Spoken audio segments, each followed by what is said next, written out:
He joins us from his district this morning in Ontario, in fact. Thanks for being here, Congressman Bentz. We appreciate your time. Steve, it's great to be with you. We have a lot to talk about, but I've got to ask you whether you support that Greater Idaho movement that would redraw the Oregon-Idaho border. You know, I didn't used to support it, but I have to tell you, after some of the ballot measures I've seen and also some of the activities going on in Salem, I can sure see why people would be drawn to support it. The types of things that we see going on are frightening at many levels to many people, and I think the Greater Idaho concept is one that, on the face of it's attractive. I have to tell you, I've done very little work on trying to figure out how such a thing would actually play out. So I've not taken a position of support, but I must say it's really sad that we would be looking at such a dramatic change. But we can attribute it to I think overreach by the urban areas, particularly Portland, in trying to impose whatever their standards are upon the rest of the state. It's unfortunate. They shouldn't be doing it. So what are the frustrations being felt by the people in Eastern Oregon right now that they would want to no longer be a part of the state, but instead be a part of Idaho?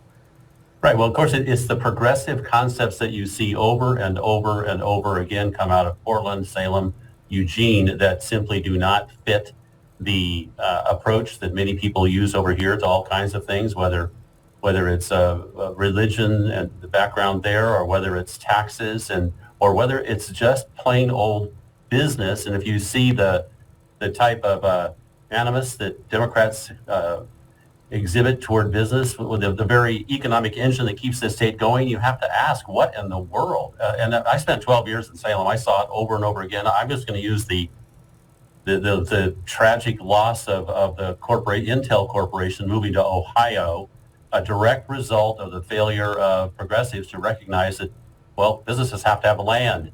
I don't know, Steve, how many times when I was in Salem I called out the embarrassment to the state in general, and to Portland in particular, of the lack of industrial land in Portland.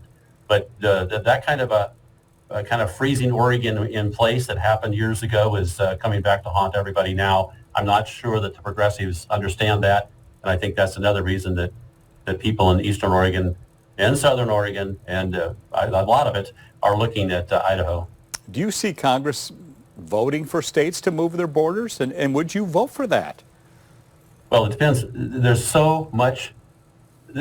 It's not simple. It's not simple. The tax systems, school systems, the sports system, the road systems, all of that has to be understood before anybody would commit to voting for it. And I have not done that research, as I've already indicated. I looked at it very briefly, and I thought, oh my goodness, this is a lot harder than it seems.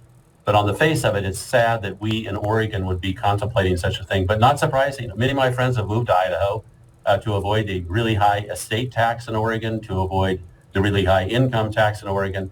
I mean, there's reasons they're leaving, and it's sad to watch. If the Greater Idaho movement did make it over all those hurdles, and there are a lot of them, would you actually lose your job? Because you're right there. Well, there certainly aren't 710,000 people in in the part of the state that wants to join Idaho. I haven't looked exactly at the most recent additions of counties to that group, but I don't think that their population adds up to 710,000. So it's possible I would lose my job. Sure, but again, that's another one of the details that would have to be understood. Do you see this as a way to get urban politicians to pay more attention to what people in the more rural, conservative part of the state would like to see? Well, I hope it does.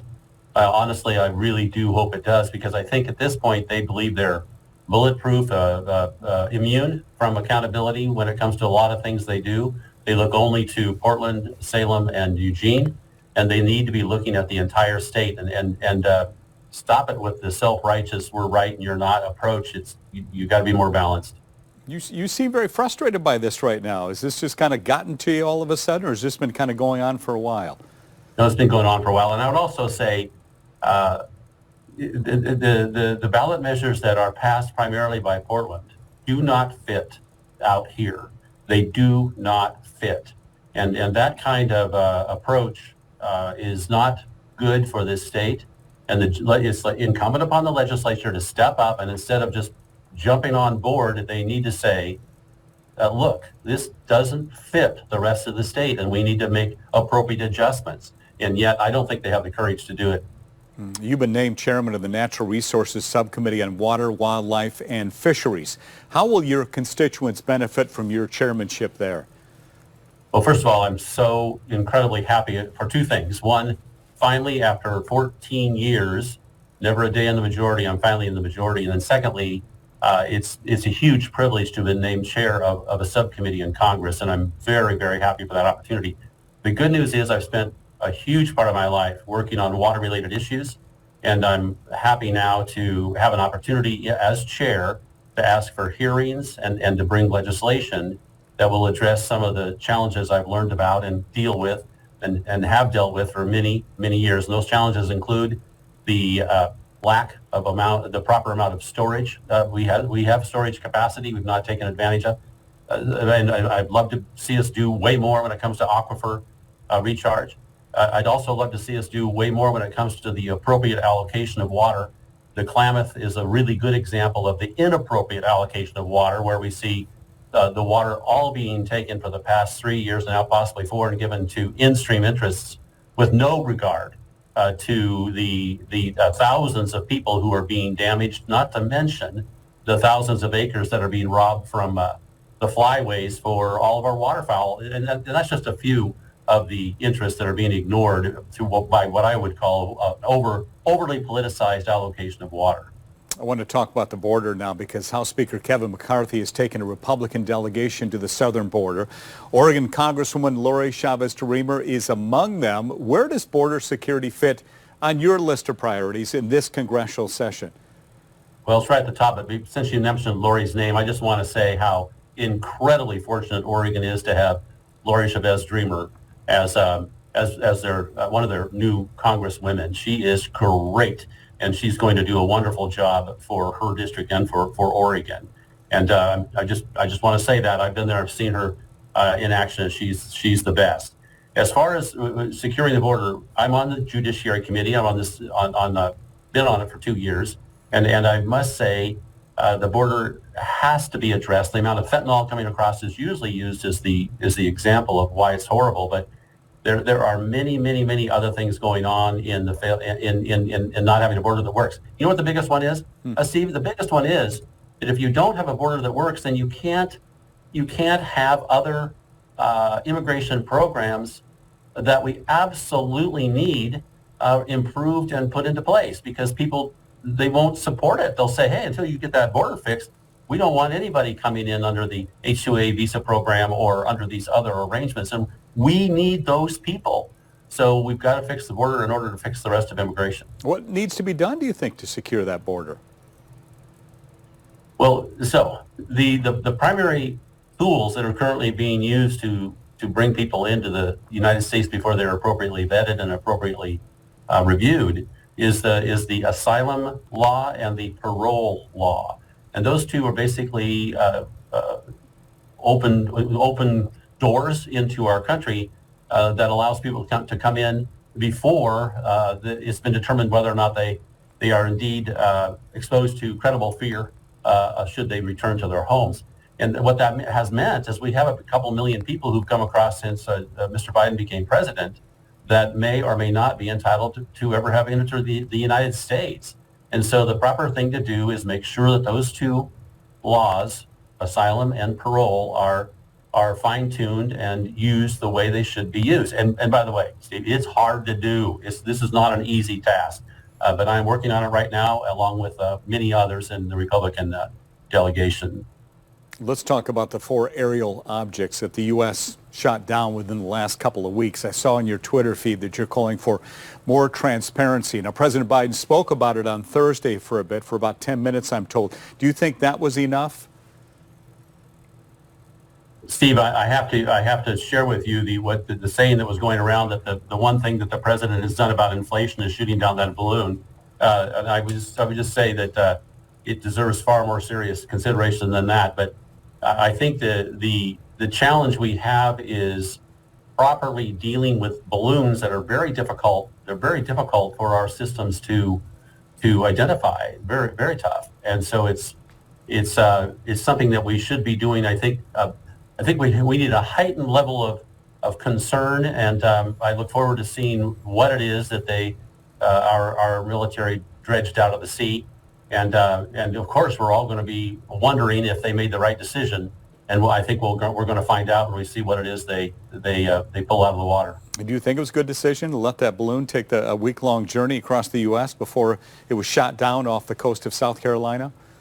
Yeah, so that would be. I was privileged to sit through a security briefing. I can't talk about it. That was the idea, that when you go into those briefings, you'll not share what you hear. I'll just say that I think that the decision that was made by our highest level of folks was correct, at least at this point. And now maybe I'll change my mind after I understand better what was being carried by that balloon, and what was learned by the Chinese from its machines and technology inside the what was it, a railroad car device? It was a size device.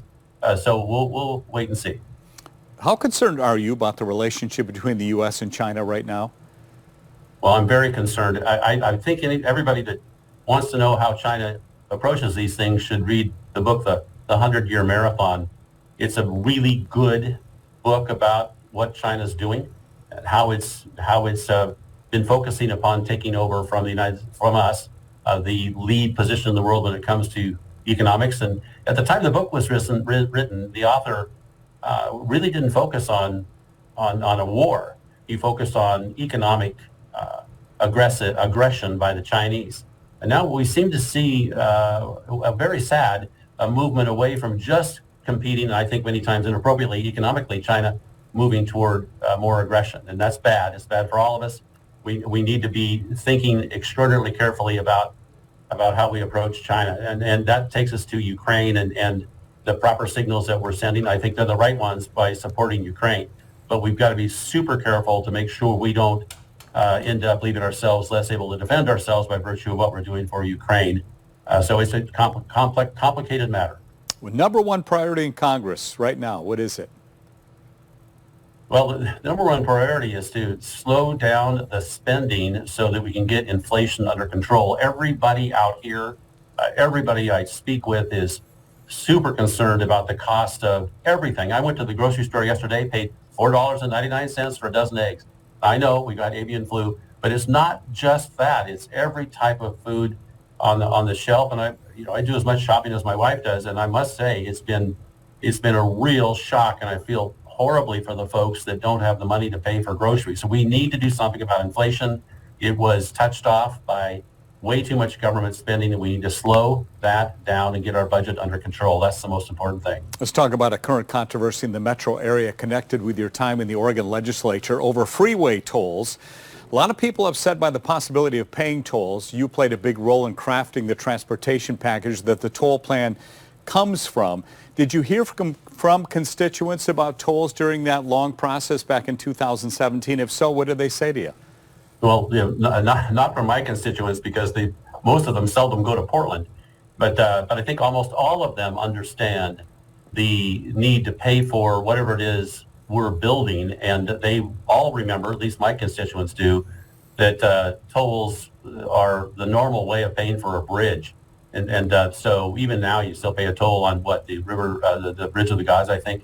And so those means of raising the money are necessary if we are going to have improvements in our system that aren't paid for by the entire state of Oregon. So I think what you'd find people in Burns or Klamath Falls are going to say, hey, I don't think I'm going to be driving across that bridge very often. So I think those people ought to pay.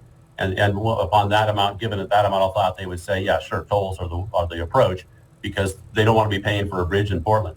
On the other hand, a portion of that money that's going to be used for that bridge, and I was heavily involved years ago in the first go around, we need that bridge because it also is super important when it comes to our port.